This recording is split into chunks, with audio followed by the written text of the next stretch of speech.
my YouTube channel Study Hour with Sakshi. We hope you all are doing well. So हम part 2 के साथ वापस आ चुके हैं, which is of chapter number 1 What is democracy, why democracy, class 9. तो जिसने भी अभी तक हमारा पार्ट 1 नहीं देखा है इस चैप्टर का, प्लीज जाके उसे देखिए ताकि आपको ये पार्ट समझ में आए. ऑल्सो अगर आपने अभी तक हमारे चैनल को लाइक शेयर एंड सब्सक्राइब नहीं किया है तो प्लीज कीजिए ताकि आपको इसी तरह के वीडियोस आगे भी देखने को मिलते रहे. So without wasting our further time, let's continue with our today's topic. तो आज हम दो टॉपिक्स पढ़ेंगे, free and fair electoral competition और one person one vote one value. ये दोनों डेमोक्रेसी के फीचर्स भी हैं, लेकिन इसमें हम कुछ कंट्रीज के एग्जांपल्स लेंगे और देखेंगे कि क्या सही मायनों में वो डेमोक्रेसी कहलाने के लायक है या नहीं है. एंड ऑल्सो हम थोड़ा सा कल का रिकैप लेते हैं. तो कल हमने पढ़ा था डेमोक्रेसी क्या होती है, डेमोक्रेसी के फीचर्स पढ़े थे. हमने पाकिस्तान के बारे में पढ़ा था. एक फीचर था major decisions are taken by elected rulers, जिसमें हमने पाकिस्तान का एग्जांपल लिया था और हमने ये देखा था कि जनरल परवेज मुशर्रफ जो थे उनके हाथ में सारी पावर्स थी, इसलिए पाकिस्तान डेमोक्रेसी नहीं था. तो आज हम दो और ऐसे ही फीचर्स पढ़ेंगे और इन्हें अलग अलग कंट्रीज के साथ रिलेट करेंगे. तो पहला फीचर है free and fair electoral competition. Free and fair electoral competition. अगर आपने हमारी कल की वीडियो देखी है तो मैंने आपको ये बताया था कि डेमोक्रेसी जो है उसमें इलेक्टोरल कंपटीशन फ्री होना चाहिए और फेयर होना चाहिए. यानी कि जिसे भी इलेक्शन में पार्ट लेना है वो ले, उसकी जाति, उसका कलर, उसका रिलीजन, उसकी कास्ट, ये सब मैटर नहीं करते हैं और वो फेयर होना चाहिए. ऐसा ना हो कि धोखाधड़ी से कोई लीडर इलेक्शन जीत रहा हो, वो भी नहीं होना चाहिए. तो यहाँ पर हम दो कंट्रीज के एग्जांपल ले रहे हैं. हमारी पहली कंट्री है चाइना. आइए देखते हैं कि चाइना में इलेक्शंस जो हैं वो किस तरह से होते हैं. In China elections are regularly held after every 5 years. यानी कि चाइना में हर 5 साल में इलेक्शन होते हैं. अब आप ये सोच रहे होंगे कि इस हिसाब से तो चाइना बहुत अच्छी कंट्री है, लेकिन इसकी साइड स्टोरी कुछ और है. अब वो क्या है? चाइना में हर 5 साल में इलेक्शन होते हैं.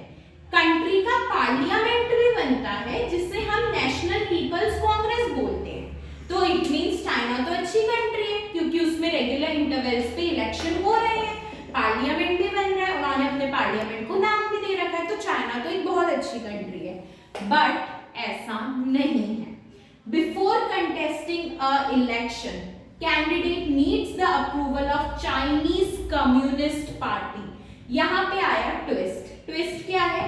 इलेक्शन कॉन्टेस्ट करने से पहले, इलेक्शन में भाग लेने से पहले किसी भी कैंडिडेट को अप्रूवल चाहिए होता है, मंजूरी चाहिए होती है. अब आप बोलेंगे कि हमारे इंडिया में तो नहीं होता ऐसा, हम तो अप्रूवल नहीं लेते ना.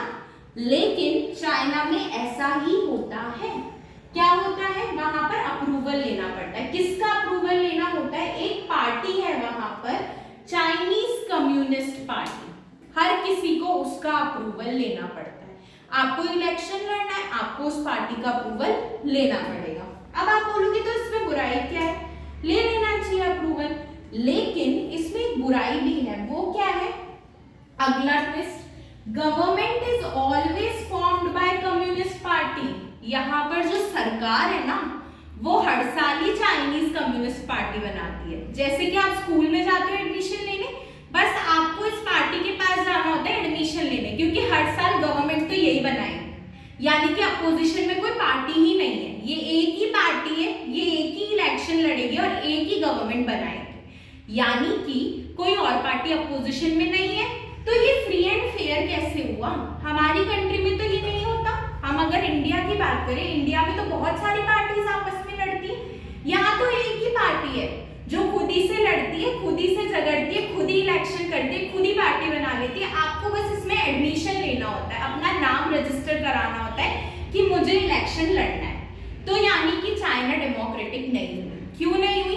क्योंकि एक ही पार्टी है जो इलेक्शन लड़ रही है और कोई पार्टी नहीं है. सेकेंडली, तो चाइना हमने देख लिया डेमोक्रेसी नहीं है. अब हम बात करते हैं मैक्सिको की. मैक्सिको भी एक कंट्री है. मैक्सिको जो है उसमें हर 6 साल में इलेक्शन होते हैं. क्यों होते हैं? प्रेसिडेंट को इलेक्ट करने के लिए होते हैं. अब आप बोलोगे ये भी बहुत अच्छी बात है जी, हर 6 साल में हो रहे 5 लेकिन but until 2000 every election was won by PRI। लेकिन अब आया फिर से ट्विस्ट। 2000 जो ईयर था उसमें उस तक जितने भी इलेक्शन थे वो एक ही पार्टी जीत रही थी जिसका नाम था PRI। इसकी फुल फॉर्म क्या थी? Institutional revolutionary party. तो इसकी शॉर्ट फॉर्म IPR नहीं है, PRI है, यानी कि इसका उल्टा है। तो इंस्टीट्यूशनल रिवॉल्यूशनरी पार्टी जो थी वो ही बार बार इलेक्शन जीत रही थी और वही अपनी गवर्नमेंट बना रही थी। Opposition party did contest election, but PRI was known to use many dirty tricks to win। ऐसा नहीं है कि अपोजिशन में पार्टीज नहीं थी, वो इलेक्शन नहीं लड़ती थी, वो इलेक्शन लड़ती थी, लेकिन ये जो PRI थी ना, ये बहुत चालाक थी। ये क्या करती थी? इलेक्शन जीतने के लिए खराब ट्रिक्स जो थी वो अपनाती थी। और खराब ट्रिक्स में क्या करती थी? धोखाधड़ी से वोट डलवा देती थी, वोट काउंटिंग में गलतियां कर देती थी, पैसे खिला देती थी वोट काउंटिंग वालों को और खुद जीत जाती थी। तो PRI ने गलत ट्रिक्स का इस्तेमाल किया, तो फ्री एंड फेयर इलेक्शन तो यहाँ पे भी नहीं हुआ। तो हमने क्या देखा कि चाइना और Mexico, the both countries are not democracy.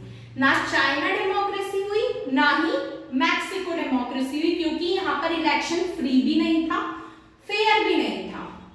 Okay, तो आई होप आपको चाइना मैक्सिको समझ आया होगा। अब आ जाओ अगले फीचर पे, जो है 1 पर्सन 1 वोट 1 वैल्यू। हमारे कल के वीडियो में हमने बात करी थी कि हर पर्सन का एक वोट होता है, उस वोट की एक वैल्यू होती है और उसका वोट बहुत कीमती होता है गवर्नमेंट को जिताने के लिए। एक वोट सरकार को हरा भी सकता है और एक वोट सरकार को जीता भी सकता है, ये हमारी कंट्री में होता है। अब यहाँ पर हम कुछ कंट्रीज का एग्जांपल लेंगे। Same there are many instances of denial to equal right of vote. हमने देखा है, बहुत बार देखा है कि कई कंट्रीज आज भी अपने सिटीजन्स को इक्वल राइट टू वोट नहीं देती है। आज भी वो पार्शियलिटी करती है, भेदभाव करती है, मैन वुमेन में करती है, कास्ट में करती है, कलर के बेसिस पे करती है। तो कई कंट्रीज में आज भी ये सिस्टम प्रिवेलिंग है, लेकिन ये सही नहीं है। In Saudi Arabia women do not have right to vote. अगर हम पहला एग्जांपल ले सऊदी अरेबिया का, सऊदी अरेबिया में वुमेन को राइट टू वोट नहीं है, एक महिला वहां पर वोट नहीं दे सकती। Estonia had made it's citizenship rule in such a way that people belonging to Russian minority find it difficult to get right to vote। अब यहाँ पर एक और जगह है एस्टोनिया, जिसकी हम बात करें। एस्टोनिया ने अपनी सिटीजनशिप के रूल्स ही इस तरह से बनाए हैं कि अगर किसी को भी एस्टोनिया का सिटीजन बनना है वो बन सकता है, लेकिन जो लोग रशियन कम्युनिटी के हैं वो वोट नहीं दे सकते, उनको वोट देने का अधिकार ही नहीं है। अगली कंट्री है फिजी। फिजी में क्या होता है? Electoral system is such that people belonging to Russian minority find the difficulty in voting. जो रशियन माइनॉरिटी के पीपल है उनको यहाँ पर भी डिफिकल्टी होती है राइट टू वोट में। यानी कि एस्टोनिया और फिजी दो ऐसी कंट्रीज है जहां पर रशियन कम्युनिटी को वोट नहीं देने दिया जाता, और सऊदी अरेबिया एक ऐसी कंट्री है जहां वुमेन को वोट नहीं देने दिया जाता। तो यानी कि ये तीनों कंट्रीज जो है वो सही मायनों में फ्री एंड फेयर डेमोक्रेसीज नहीं है। क्यों? क्योंकि यहाँ पर हर पर्सन के वोट की कोई वैल्यू नहीं है। यहाँ पर सिर्फ सुपीरियर लोगों की, बड़े लोगों की, ऊंचे लेवल के लोगों के वोट की वैल्यू है, जो डेमोक्रेसी में नहीं होती है। In a democracy each adult citizen must have 1 vote. Democracy कब कहलाएगी एक कंट्री? हमारी कंट्री क्यों डेमोक्रेसी कहलाती है? क्योंकि यहाँ पर हर एडल्ट मैंने कल भी बताया था, जो इंसान, जो सिटीजन 18 साल का हो गया या 18 साल से ऊपर का है, चाहे वो मेल हो, फीमेल हो या ट्रांसजेंडर हो, उनको राइट टू वोट होता है।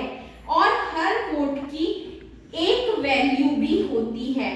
1 वोट 1 वैल्यू का हमारी कंट्री में बहुत पुराना सिद्धांत है, जो पहले इंडिपेंडेंस के टाइम से चलता है और आज भी है।